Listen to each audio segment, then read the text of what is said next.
माझे पूज्य गुरुजन वर्ग आणि माझ्या बालमित्रांनो सर्वांना माझा नमस्कार. आज मी इथे उभी आहे एका महान व्यक्तिमत्वाबद्दल बोलण्यासाठी.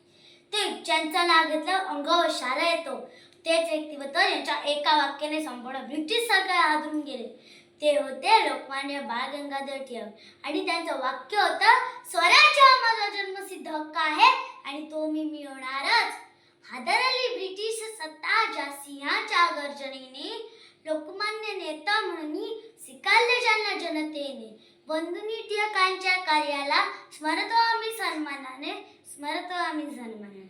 लोकमान्य टिळकांचा जन्म 23 जुलै 1856 रोजी रत्नागिरी जिल्ह्यातील चिखली या गावी झाला.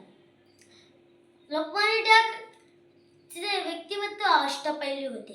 ते जहाल विचारांचे होते. त्यांचं गणित व संस्कृत या विषयांवर विशेष प्रभुत्व होतं. ते त्यांचे विचार परखडपणे मांडत. उत्कृष्ट वक्ते, प्रखर देशभक्त, जहाल विचारसरणी, हाडाचे पत्रकार यासारख्या अनेक उपाध्या त्यांना दिल्या जातात. त्यांची संघर्षमय कारकीर्द पाहिली की त्या उपाध्या सार्थ देखील ठरतात. समाजाच्या वाईट चालीरीतींना टिळकांचा विरोध होता. ब्रिटिशांविरुद्ध लढ्याला बळ देण्यासाठी लोकमान्य टिळकांनी चतुसूत्रीचा मंत्र दिला. तो म्हणजे स्वराज्य, स्वदेशी, बहिष्कार आणि राष्ट्रीय शिक्षण. दलितांना मुख्य प्रवाहात आणण्यासाठी टिळकांनी खूप सारे प्रयत्न केले.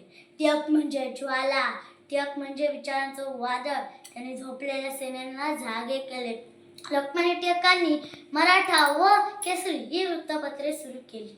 त्यांनी स्वातंत्र्यासाठी फक्त लढा दिला नाही तर गणेशोत्सव व शिवजयंती हे सण एकत्रपणे साजरे करण्याची पद्धत देखील सुरू केली. क्रांतीची मशाल पेटली, सिंहाची सिंह गर्जना गरजली, स्वातंत्र्याची नवी प्रेरणा टिळकांनी जनतेला दिली.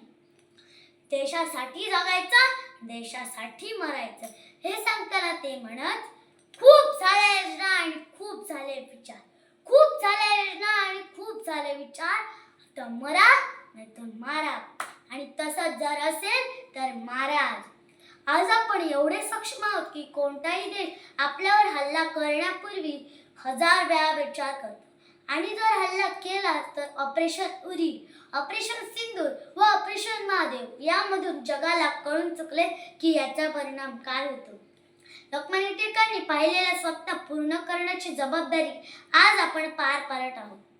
1 ऑगस्ट 1920 रोजी टिळक जरी आपल्याला सोडून गेले तरी ते आजही आपल्या सर्वांच्या मनात जिवंत आहेत.